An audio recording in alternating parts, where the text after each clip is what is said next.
So, if you are trying to build a personal brand by picking a niche and all, then I'm sorry, you're already doing it wrong, my friend. Because that approach makes content feel boring and damn exhausting. And if that's been happening to you, then it's not your fault. You have just been following the wrong approach. Because here's the truth that no one tells you today. Humans aren't designed to talk about just one topic to one audience in one way for years on end. That's so stupid. We change, our interests evolve, our priorities shift, but most personal branding advice doesn't allow for that. It boxes you in if you just think about it, and then it blames you that you're losing motivation or you're probably not disciplined. Now, I know this because I have lived it. I followed the pick a niche advice. I taught it, even built a business around it. And I burned out not once, but multiple times. The problem was the wrong systems that I was using for personal branding. So, in this video, I'm not just sharing tips, I'm not just sharing some stupid hacks, and I am definitely not sharing some surface level advice over here. This is a complete step-by-step guide to building a personal brand from scratch in a way that will actually last for you. A system that lets you grow without boxing yourself into one topic or one niche for the rest of your life. A system that is so well designed for real humans like you and me, and not some content machines. We'll break this entire video into 3 clear parts. First, I'll show you how to build what I call as a brand compass. This is that one document that almost every successful personal brand has that, but nobody shares with you. And without it, personal branding is all a waste, trust me. And once that is done, that doc is ready, I'll show you how to use that doc and create your content blueprint so that content stops being a daily grind or a guessing game for you and starts feeling damn intentional. And then finally, we'll zoom out and we'll talk about how to play the long-term content game as a founder or as an expert who you want to be, instead of chasing those stupid trends or algorithms, and specifically not building a brand that you eventually want to escape from. But the first part is the most important one, because if the foundation goes wrong, nothing is of use, honestly. So if you're serious about building a personal brand that actually compounds over time, this is where it starts. Let's begin. So before we talk about content or we talk about platforms, consistency or growth even, we need to talk about the foundations very first, because this is the part most people completely skip, and it's also where most personal brands die. Today you see most people don't actually sit down to think before building a personal brand. They just start posting. They worry about ideas. They think about hooks. They literally stress over what videos to make next. But very few people pause and ask a much more important question. What am I actually building here? Or is this just content for today? Or is this something that's supposed to make sense a year from now even? That's where the brand compass comes into picture. Think of this brand compass as your central thinking document. Not something fancy, not something you need to show anyone, just one place where you get clear on the fundamentals, like what you actually stand for, who this brand is really meant for, why your perspective even matters, and how this can eventually turn into a profitable income source for you. This is the document you have to come back to again and again while building your founder-led personal brands, my friend. Please remember this. Now, once it's in place, something very important happens. Now, content stops feeling a lot random. You stop doubting every post before posting. And instead of forcing yourself, you start showing up with confidence. But before we go further, one very important thing. I have added a few things down in the description below, which you might find useful. So yeah, make sure you check them out before we move ahead. Coming back to the brand compass. And if by any chance so far, anything feels slightly overwhelming right now, don't worry. That's totally normal. Clarity always feels hard when you try to rush it. But when you slow down and do this properly, things actually become way more simpler. Just keep one thing in mind. While building your brand compass, write everything down in simple bullet pointers, short lines, clear thoughts, one idea at a time. Because every single pointer that you are going to write here will later become a standalone content idea, a theme that you can come back to, or a starting point for a good story. So, your brand compass has 4 major pillars, and we'll build them one by one. Now, this pillar answers one very simple question. What does your personal brand actually stand for? Not your niche, not your offer, not the thing you're currently selling. I'm talking about the bigger idea behind everything you do. Let's say if someone comes across your content today and remembers you 2 years from now, what do you want them to associate you with? Now, most creators skip this step. They look at what's already working online, reverse engineer it, and build from there. Now, I know it works, but only for a while. Over time, the brand starts to feel hollow to you, disconnected, like you're playing a role instead of expressing a point of view. And that's because your what cannot come from trends, my friend, or viral strategies. It has to come from belief. A belief you genuinely hold, something you're willing to stand by even when it's not popular. And this is the part which most people miss. Your what is not about locking yourself into one topic. It's about choosing what you want to be known for. Now, once that's clear, you don't struggle with consistency. You're no longer trying to show up every day. You want to show up. Why? Because your brand finally feels like you. Once you're clear on what you stand for, the next question naturally becomes, who is this actually for? Now, this is where most people completely overthink things. Because the moment you hear the word who, your brain jumps to all that internet stuff, target audience, age, gender, location, and suddenly it feels like you're being asked to lock yourself into a box. So let me be very clear. When I say who, I am not asking you to define a market. I am asking a much more simpler question and a much more honest question. Who would you want to watch your content? If you could think of one person on the other side of the screen, what would that characteristics of the person be looking like? Now, if that feels difficult to answer right now, don't worry. There's a very simple approach to this that I generally follow with all my students and clients.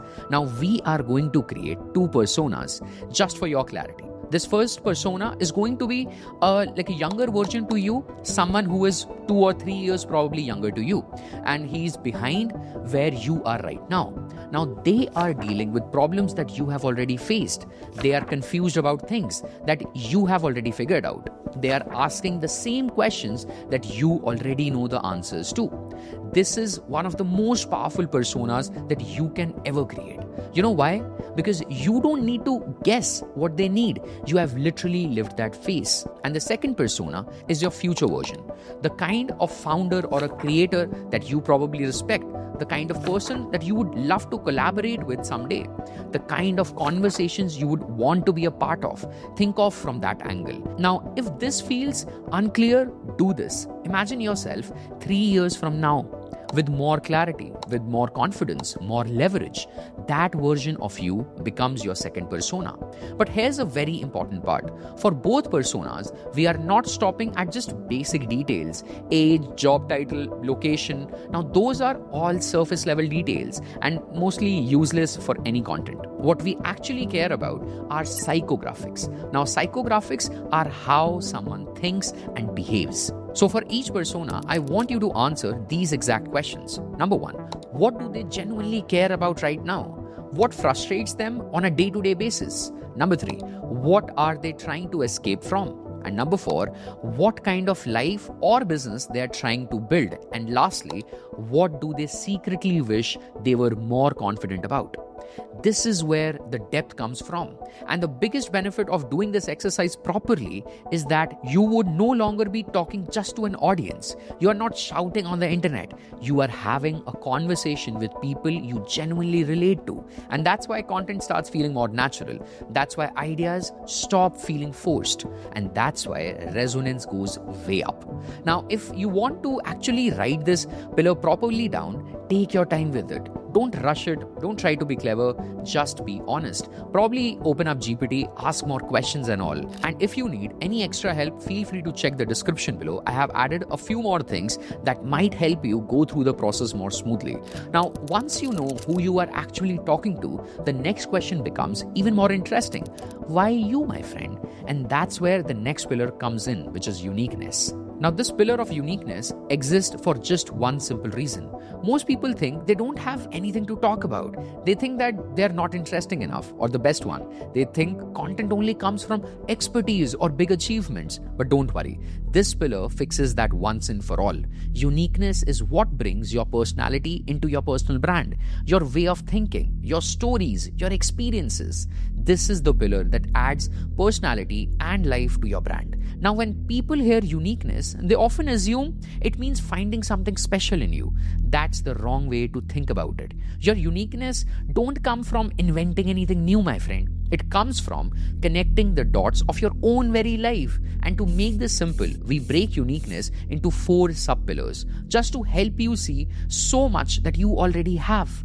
Now, the first sub-pillar is pains. Now, these are the things that you have gone through in your life. Things that shaped how you think today. Things that changed how you see work, money, people, or even yourself. For example, in my case, I grew up in a below middle class family. Money was extremely tight from childhood and all the way through college. Now, that experience heavily shaped how I think about freedom and security. All of this will come under the sub-pillar of pain. So I want you to go ahead and write yours, and we are going to pick these while creating content for you. Now, because someone watching your content today might be living through that pain, what you have already figured out. So these pain points will relate a lot, trust me. Now, the second sub-pillar is of passions. Now, this is the part that is very simple, but people overthink it most of the times. Passions are not about what you are good at. I repeat, not what you are good at. They are about what you genuinely enjoy, even when nobody's watching. Things that you would still do if there was no algorithm, no audience, no money attached to it. For me, one of my passions is probably coffee. I love exploring new cafes. I also genuinely love enjoying new documentaries, not for work, but out of just curiosity. Now, here's why this matters for your personal brand. Passions are what bring texture to your content. They show people how you think outside of work. They give people something to relate beyond business or expertise and all those like mechanical things. Now, this doesn't mean that you turn your entire brand into a fucking lifestyle page. It simply means that you let parts of your real life exist inside your content. Over time, these small signals compound. People don't just trust what you say. They start liking as you are for who you are. And that's way more powerful. So when you are filling this section out for yourself, write down things you enjoy that have nothing to do with work. Because chances are those are exactly the things that will make your personal brand feel alive and actually a bit personal. Now, the third sub-pillar is of experiences. This is the third sub-pillar under uniquenesses where most people underestimate themselves. Because when you live something every day, it stops feeling special to you. But for someone else, that same experience is gold. Experiences are not about achievements, please. They're about exposure. Things you have already done. Things you have seen up very close. Things that you have learned by actually being in that room. For me, some of these experiences go back pretty early. I ran a dessert brand when I was 18, and not just in one place, but across 2 different cities. I learned what it feels like to build something from scratch, deal with operations and all. I've worked a sales job. I have also gotten the experience of retiring my dad at 22. Now, these are some things that I would put in my experience sub-pillar. When you talk about your experiences, you're not teaching theory. You're sharing what actually happened with your audience. And that's why this kind of content feels grounded. It feels real. So when you are filling out this section for yourself, don't filter based on what sounds impressive. Write down everything that you have actually done. Jobs, projects, phases, failures, transitions, everything. If it shaped how you think today, it belongs here. And with that said, we come to the fourth, which is skills. Now, this is the part where most people hesitate. They think that skills only count if you are the best in the world or if you have some big title attached to your name. That's not how this works. Skills are simply things that you have learned to do well enough to help someone who is just behind you, probably even 1 or 2 steps behind you. You don't need to be an authority. You just need to be a few steps ahead. For me, these skills came from building different things and running different businesses. None of this happened overnight. These skills were picked up through trial, mistakes, and repetitions. And that's exactly why they are useful. You are sharing what actually works and what doesn't. Now, here's something very important to understand. Your skills don't need to be polished or packaged to be valuable.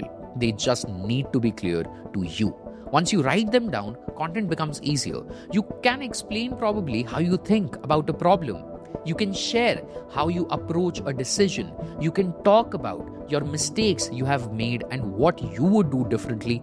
That's skill-based content. And over time, this is what builds trust in the market. Once skills are clear, your uniquenesses come together. Your pains give context, your passions give personality, your experiences give perspective, and your skills give value. That combination is what makes a personal brand feel complete. The last pillar is monetization, and I want to keep it very simple. Monetization is not something you need to figure out right now. At this stage, it's enough to understand that monetization flows from clarity, not the other way around. Once your what is clear, once you know who you are talking to, and once your uniquenesses are in place, money becomes a natural outcome. That could mean brand deals, collaborations, or it could mean building your own products or services or a whole together business like I did. We'll talk about this properly in the third phase. For now, don't let monetization distract you. Let's get the foundations right first. Now that we have built the brand compass finally, the real question is, how do you actually use this in day-to-day content? Because this is not meant to sit in a document and look nice. It's meant to be something you come back to every time you create new content. Now, the simplest way to use brand compass is this. You pick one thing from it, or you combine two things together, and that becomes your content ideas. Let me show you what it actually looks like in real practice. Sometimes you don't need to mix anything. You can pick just one thing and go deep into that. For example, I could pick a single pain from my brand compass, like growing up with financial stress.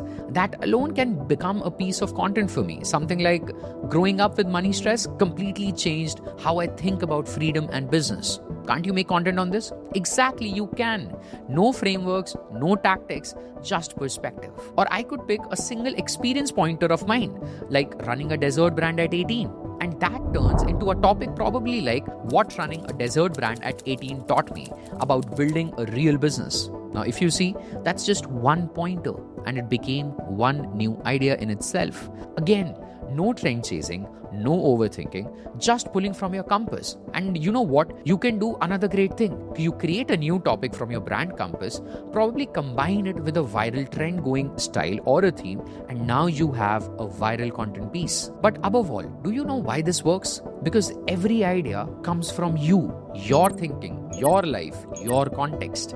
That's why this method never runs out. You're not creating content from scratch every time. You're just re-expressing what's already there. And that's the real power of brand compass. So finally, your brand compass is ready. Nothing complicated, nothing fancy, just a clear way to understand what you stand for, who you are speaking to, what makes your perspective unique, and how this can eventually turn into something meaningful.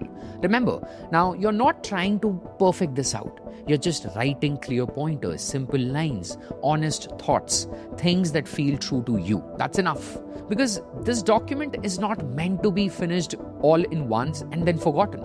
It's something that you will come back to again and again, and as you grow, you will add more things to this. And once this foundation is in place, something changes. You stop feeling lost, you stop guessing what to post, and you stop forcing yourself to show up. Now, here is the most important part, but to actually turn this into day-to-day content, to know what to post, how to post, and why, you need a second layer to this. And that's where our second part, which is content blueprint, comes into picture. And that's exactly what we are building next. Let's get into it.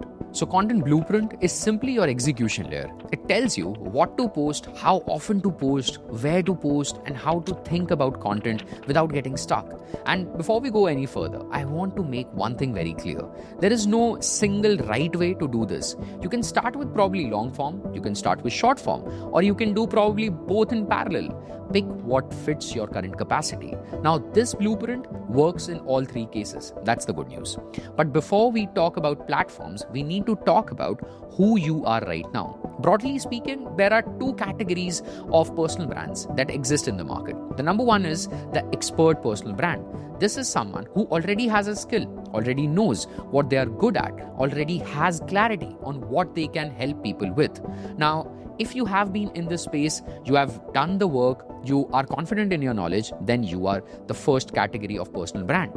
The second is the curator personal brand. This is someone who is still learning, is still exploring, is documenting the journey. Now, there is a very high possibility that you might not be clear on monetization yet. You might still be figuring out what you want to sell, and that's completely fine.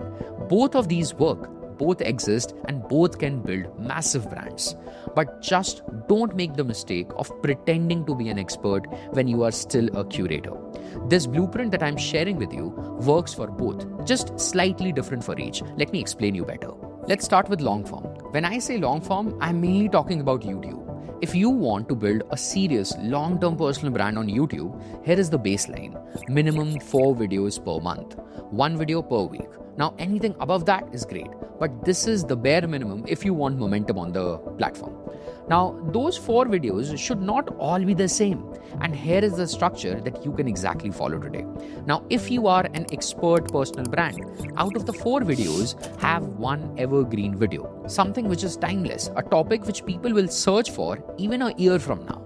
Then you should have 2 trending videos, topics that are relevant in your space right now. And lastly, have 1 personal or raw video. Now, this could be anything, a rant, a Q&A, behind the scenes, or probably even could be a day in the life. But this one is very important because personal brands need a personal element, and this video will do that. And now, if you are a curator, if you are still learning, I would just tweak this entire structure slightly. Instead of having 1 evergreen, 2 trending and 1 personal content piece, I would go with 2 trending and 2 raw, probably more like learning based videos. And as you gain clarity and confidence, you slowly introduce the evergreen content back in. Now, when it comes to short form content, most people struggle because they are posting without intention. One day it's a tip, one day it's a quote, and probably one day it's a trend that they are following. And then they wonder why nothing compounds. So I like to think about short form using a very simple framework I call as ANPC formula. Now, it doesn't tell you what to post. It tells you why you are posting. The first part, which is the A, is attract. Now, attract content is all about reach. It's about getting in front of people who don't know you yet, but they should. And yes, followers alone don't matter, I know, but attention does. If the right people never discover you, nothing else works, my friend. Now, that's the attract content. Once people start finding you from the attract content, the next problem is of retention. That's where the nurture, the end part of the ANPC comes into picture. Now, nurture content is what builds familiarity with you. Now, this is where you talk about your journey, your experiences, your mistakes, your lessons. This is moreover that kind of content that makes someone feel like, okay, I get this person. Because if you see, short form audiences follow and unfollow very fast. Nurture is what makes them stay. And now comes positioning, the P of the ANPC. This is where people start understanding what you are known for. Positioning content is where you share your thinking, your frameworks, your opinions, or the best, your skills. You're not trying to sound smart. You're not claiming any expertise. You're simply showing people how you approach problems. And by the way, this is all where your brand compass is coming in a lot handy now. Can you see? And over time, positioning content builds credibility. They don't say that this person is just trending now. They say that this person knows his or her stuff. And finally, there's convert. Convert content is where you give clear direction, where you ask something from the audience. This is the content where you add a call to action. You might ask people to watch a YouTube video, check something out in the description or in the bio, join your newsletter probably, or book a call, download a resource, anything it could be. But make sure that you are not forcing a sale or you're not forcing people to do something. You're simply telling people what to do next. The call to action should feel very natural. Make this sure. Now, here's how this ANPC formula changes based on who you are, what kind of creator you are. Now, let's say if you are an expert creator or an expert personal brand, you can use all these 4 regularly. But if you are a curator personal brand, you can spend most of your time attracting and nurturing, which is A and N. because slowly and gradually you will get more clarity and you will know how to position or what you want to sell. So that's how you see both approaches work very nice. But the key is knowing where you are right now and creating content intentionally instead of randomly. Before you overthink this, let me say one thing clearly. You don't need 100 of tools to do this well. You just need a few that remove friction. I'll quickly walk you through what I personally use and why. Let's start with long form. For recording YouTube videos, I keep it very simple. I mostly use tools like Tela or Loom. Now, they make it damn easy to screen record, present slides, or just talk through ideas without setting up a full studio and all. No fancy setup, just clarity and speed. For scripting, research, and thinking, I use Remote. Now, this is where I plan content, analyze other creators, break down YouTube videos, and build scripts properly. You'll find the link in the description below if you want to explore that. Now, for YouTube research and optimization, I use vidIQ. The most useful feature for me is their outlier scores. I keep a small list of creators I'm inspired by, and every few days I check which of their videos are performing way better than their usual ones. Now that tells me what's actually working and not just what looks good. And by the way, if you are going very deep into YouTube, there's also a tool called 1 of 10, which I have used a lot for finding patterns, great thumbnails, and all those things. But that's only worth it if you're planning to take long form very, very seriously. Otherwise, you don't need it. Now, for the short form part, to identify what's working on the platform like Instagram, I use a Chrome extension called Sort Feed. Now, it helps me quickly spot out which posts from the creators I follow are really the outliers, not just the lucky ones. For scripting short form ideas and staying consistent, again, I use Remote a lot, which provides me one place to think, one place to organize ideas, no chaos at all.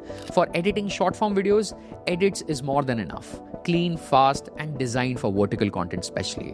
When it comes to conversion, especially DMs, ManyChats is extremely useful for you, and it also helps in building a great relationship with the followers that you have. In fact, tools like ManyChat and all, they help you to guide people from short form content into conversations, links, or next steps without manually replying to everyone. And finally, for links, landing pages, or a clean link in bio setup, I generally like this new tool called as Hop by Wix. It keeps everything in one place, especially if you are offering calls, resources, or services of different kind. But remember, tools don't build brands, clarity does. These tools just help you execute faster once the thinking is right. Now, before we wrap this up, there's one last shift I want you to make in how you look at all of this together. Everything we talked about so far, content, platforms, reach, there's a reality we need to acknowledge. All of this is actually built on rented platforms, Instagram, YouTube, LinkedIn. None of these belong to you. You don't control the algorithm. You don't control the distribution. And tomorrow, anything can change. Reach can drop, accounts can get restricted. Worst case, your account can disappear overnight. So if everything you're building lives on these platforms, you are taking a risk whether you realize it or not. That doesn't mean now that content is pointless. It just means that content is not the end goal. The smart move is to slowly convert this rented audience into your own audience. People you can reach directly without an algorithm sitting in between. The simplest way to do this is an email. Not because email is exciting or anything, but because it's a very stable form of connection. From time to time, you give people something genuinely useful, a framework, a resource, or anything in form of a lead magnet, and you get their emails in exchange. And once they give you their email, now you start collecting those emails, and now you have access to these people without having that platform in between. And this one step alone can protect a lot of the work you're putting in right now. Now, the second thing that I want you to understand is where this actually is supposed to go. Building a personal brand is not the end goal, my friend. It's just the starting point. The brand that you're creating will just give you the attention. What you do with that attention is actually what matters. At some point, this needs to turn into profits. This is what at least I believe. And when I say profit, I mean turning your personal brand into a freaking personal enterprise. Instead of only posting, you start creating assets, ways people can work with you, learn from you. Now, that could be different type of services that you provide. It could be consulting. It could be even starting cohorts, communities, courses, anything. And when you have done that brand compass properly, when your content is aligned, when your audience actually trusts you, monetization will never feel awkward. It feels like the next very logical step. And this is exactly how I think about it with my clients and with all my students as well. Not just building visibility, but building something that compounds over time.